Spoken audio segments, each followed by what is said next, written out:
a blog epic whereby archaeologists from all over the world said about what they did in a given day. I think a lot of them, like me, actually made stuff up about what they did on that actual day. But I'm going to try and give an overview of the sorts of things we get up to within MOLA, Museum of London Archaeology, in terms of the applications that we apply. I work as the technical director. I'm really looking after the IT side of things that we do there. I'm not going to bore you with all the day-to-day stuff about keeping the infrastructure going and renewing things and all the 60 help desk calls we get a week, because that's a little bit boring. But instead concentrate on some of the sort of issues and the small projects and the larger projects that we do as we're going along, and then end up on one sort of important point that I'd like to try and make. Start with some archaeology. This is Bucklesbury.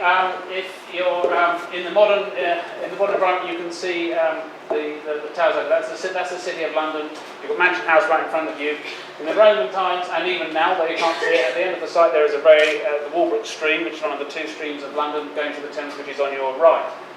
We have discovered a great deal of information from this particular site, in particular a lot of finds, because wherever by the Walbrook stream we can reckon on getting about 5 metres or 6 metres of waterlogged stratigraphy. So we find loads of lovely things like all these copper alloy Roman finds, a Terriffer sticking a rein through a wolf's head pendant from a cavalry harness, tiny 1 centimetre amber gladiator helmet, and my favourite of all, a fist and phallus lucky charm. And that finger is doing what you'll think it's doing. It's a very old sign. But the problem here for computing was that we process things in a certain way. Things get washed, they get bagged, they get labelled, and then they fill out one of these things. And we had a person turn up who wanted to change all that, and we got involved in getting rid of these things, these find cards. So we fill out this, and we do a lovely little drawing over here. But instead of doing that, we're now putting it into our system with all the registered finds going into one place, and they're also taking photographs of them. That is what I class as a little change. But it's a little change that even on Bucklesbury, we're expecting 6,000 finds, is probably going to save us in the region of £20,000 in terms of the time it would have taken for people to fill out those cards, which they now no longer need to do. I'm going very fast, I've got loads of stuff to talk about. These things down at the bottom, Roman glass coins, loom weights, these are types of registered find which will always get an accession number. Some types of find don't, like clay pipes. Sometimes they get accessioned if they're really nice, most of the time they don't. So what we've done with this is we've now brought them, we've normalised that information such that the information that's common to all, the registered finds information that you see up there, is caught there, and then anything that's specific to the particular type of find, so the example we've got so far is Roman glass, is recorded over here. Now if all these have been recorded in the same way, and assuming we save 1 minute on the information we've been inputting again, there's about another £16,000 worth of saving just there. I'm saying this because we have to think in these terms all the time. It's a very sort of tough world out there when it comes to finds. I'm not going to talk about this too long. Single context recording, that's a little red book that Chiz referred to. It's quite big here. It's actually a little red book, it's about that big, indestructible. We're trying to revise the way in which we do our context recording on site, and it starts by thinking, are we recording everything we should be recording, and are there some things we shouldn't be recording anymore because of the changes in technology that have taken place, like GIS and so on and so forth. The big idea there is really for us to try and get, as Chiz will tell you, it's so important to get people thinking about what it actually is. Actually recording the details, the objective details about the particle size or the colour, all these sorts of things, is a means to get people thinking about difference and change and nuance and all these sorts of issues. So by employing IT on site, that's the sort of thing we want to try and get people interested in. We've gone through the process of denormalising it, working out what all the common fields are and so on and so forth, but that's the point we want to get to. Another little job, okay, desk-based assessment people, they're doing a lot of work with HER data. A lot of the HERs are in a bit of a mess, so there's a lot of cleaning up that has to be done. And they just wanted a quick means of creating what they call a super monument, which effectively was just taking some existing polygons and putting a big polygon around them. So that requires making up a little tool within ArcGIS for them to just apply. It will save a little bit of time, make it a little bit more efficient. The desk-based team will go out to buildings like this, and they'll go along and take lots of pictures of them prior to the planning application going in. And this is the general way they are doing it. It's only computerised because it's a PDF of 100 of a handwritten text. So there's a little bit of OS data over there, and you can see not very well, but there are little arrows and numbers over there saying where are the images that have been taken. Why are we doing like that? Why don't we start taking pictures of things like that, but using online GIS? It's already been mentioned already. So we're doing some experimentation here of taking, in this case, ArcGIS Online, which can be run on an iPhone with an Android or an iPhone app. And essentially, you can go to a place and you can use a GPS receiver in your little device, and it will record a point where you're standing, and then you can define your own data fields to record and the validation that goes on in those fields, all within the GIS. It gets immediately uploaded to the cloud, which Steve will tell you all about tomorrow. And when it's there, you can immediately see it on your GIS back in the office. So you keep tabs on what everyone's doing, and your attribute data is there straight away. So you can move much faster to the final report. Slightly bigger project, 1746 John Rauxloh map of London, 24 sheets. This is a project we did in association with University of Hertfordshire and Sheffield. The big idea here was to take an existing resource, the Old Bailey Online, which you can go and look up and find out what your ancestors did and were tried for at the Old Bailey, and take the georeference information that they had, which was simply georeference to areas on each tile, i.e. a pixel reference, not a real reference. Take that information and put it into the real world. And that involved taking, the first step, taking a big map like this, getting rid of all the spaces and putting together each panel. And being paper, of course, they would have warped and stretched to different values, so we had to do a lot of very careful authoring in order to get a seamless coverage. And then taking that perfectly good map, we did nasty things to it by georeferencing it, so it became very skewed. And there's a very interesting story about why it's skewed in the way, but I have not time to tell you about that at the moment. But we ended up with this, and then the big idea here was that we wanted to have a geographically accurate image of the street network of 1746. And while it's warped quite there, if you was trying to overlay that on the modern mapping, unless you did a very extensive rubber sheeting exercise, you will see there are large areas where it just doesn't agree because of the nature of the cartography, because of the method of surveying he was using at the time. So what we had to do is we had to develop a street network based on the first, second, third epochs of the Ordnance Survey data for that area. So we used that to guide us picking up the information from the reliable mapping. Okay, and we came across some problems. To imagine, of course, was the OS mapping was done 100 years after the road maps. Of course, some things have completely disappeared. So we came up with this problem of what we called the Holborn Viaduct dilemma, which meant Holborn Viaduct completely different between the two maps, and that's after, that's before. And how do you can't obviously digitise the new layout of Holborn from the OS maps because it's not there. So you then have to rely on the road map, and to do that we just generated a technique called microgeoreferencing, which basically meant you take loads of points around the immediate area of interest, and then that area will be very tightly locked together. The rest of the map will be all over the place. We're not interested in that, just interested in that one area. So we ended up with a conjoined network of streets, which allows you to do this, which was a very good QA device in order to allow you to ensure that you had a conjoined topology, and actually quite of interest to the Tim Hitchcock from University of Hertfordshire because of navigating through the city at that time and moving along. They're often telling us about tax collectors' records where they say going down one street and taking the third alley on the left, which will very often not have a name. So it's a way of navigation.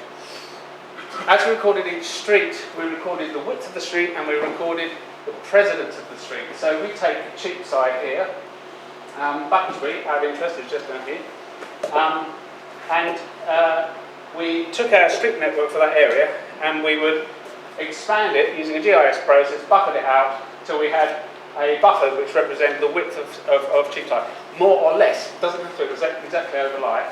I'll explain why in a minute.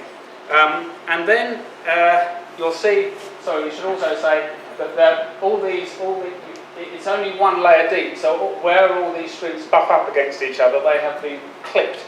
Another GIS process, just to clip the data. We then had that data set about location from the Old Bailey people. That's what those points recognised. Now that point told us that that thing was Cheapside. That whole polygon was Cheapside. But what they really wanted to get at is having a finer level of detail, because so much historical information is recorded on the basis of street and parish, or street and ward. So you get lots of people doing their research, how many pints of beer was drunk per person, and it's by parish and ward. So if we can get that information, then we'll be able to geo-enable those various data sets, and these are data sets which people can download.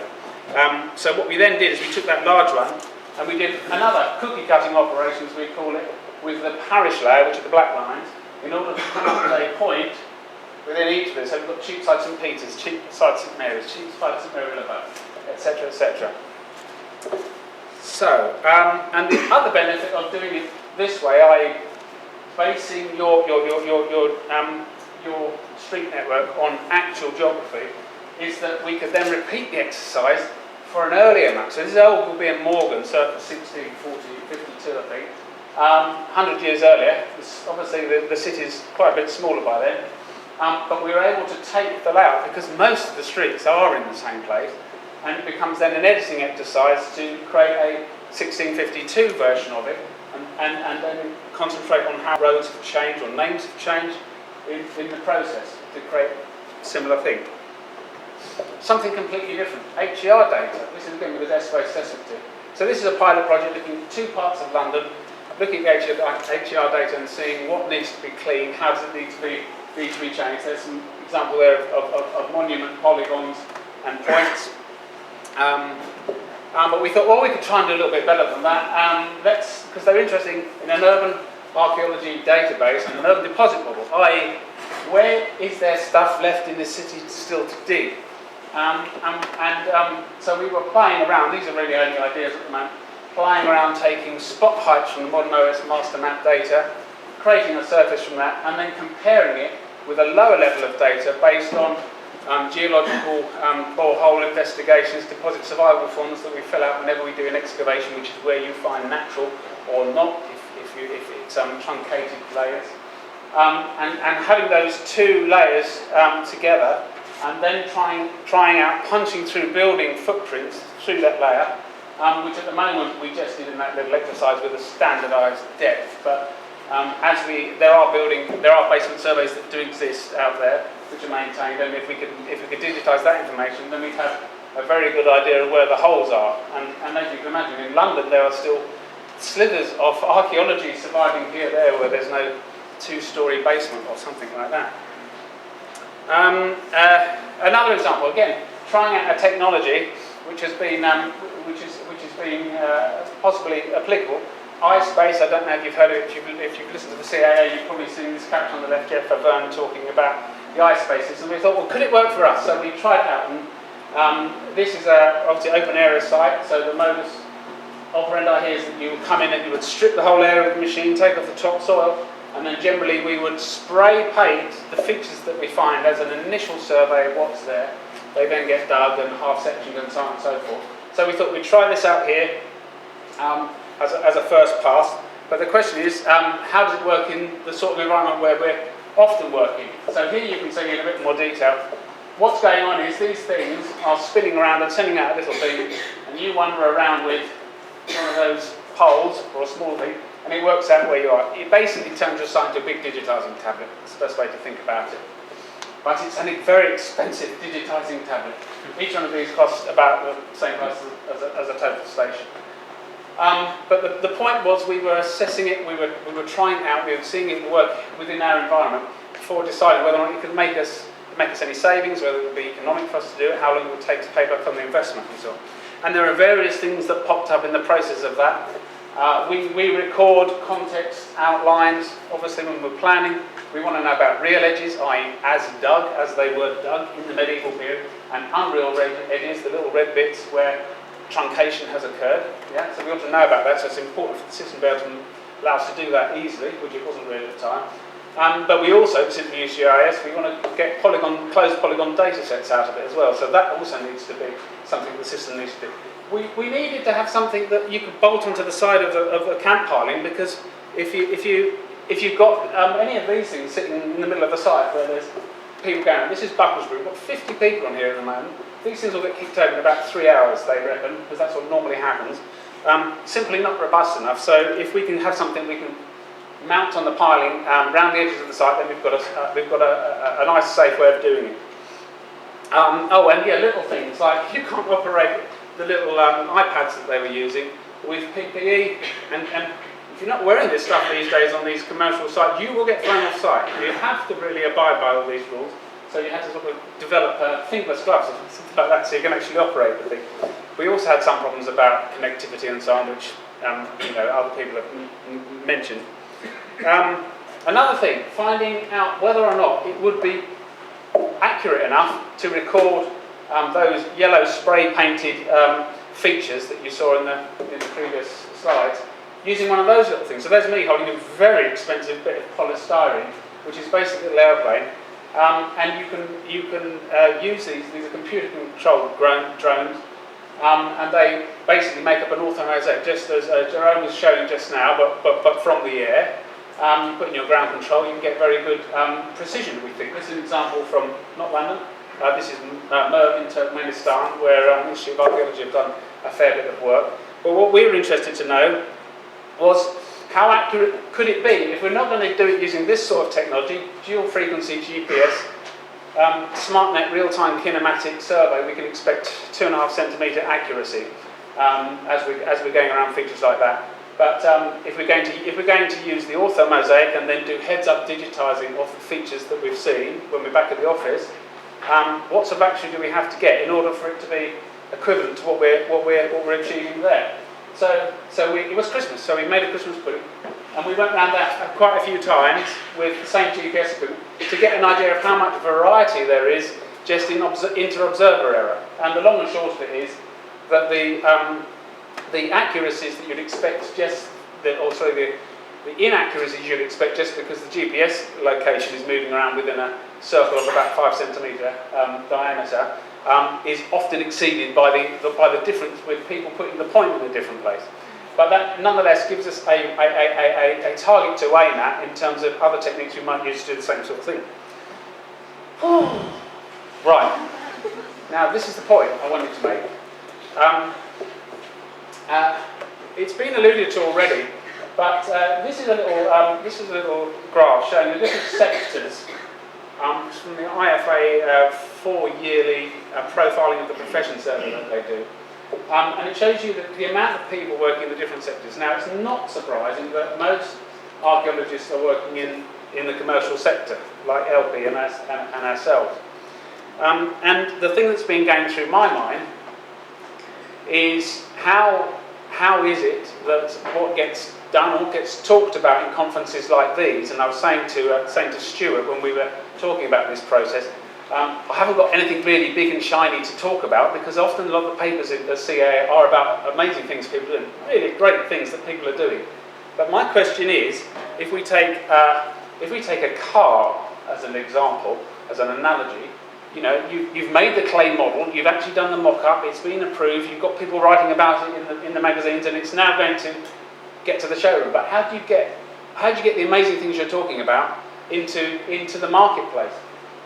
This graph at the top shows you, in terms of person days, where most of the field archaeology is done in the country. And that is a logarithmic scale on the left. So you can see 662,000 person days spent in the field. So if you've got technology that's applicable to field archaeology, you should come and talk to the people in the commercial sector because it will make a difference. You will make a difference to the way archaeology is done in this country.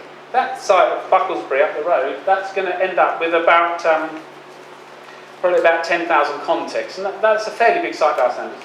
That's 2,000 more than 2 decades of excavation at Châtellerault.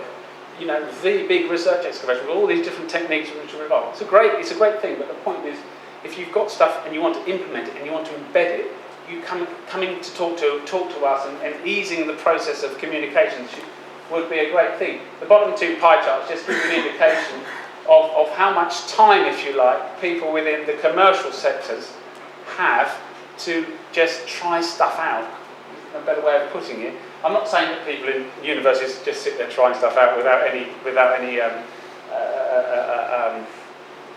problem. Of course they don't. But the thing is, we have to be competitive. We have to be funded.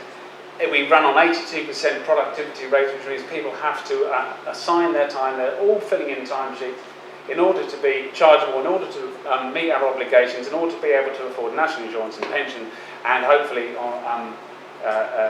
raises at the end of the year. All these things need to be thought about.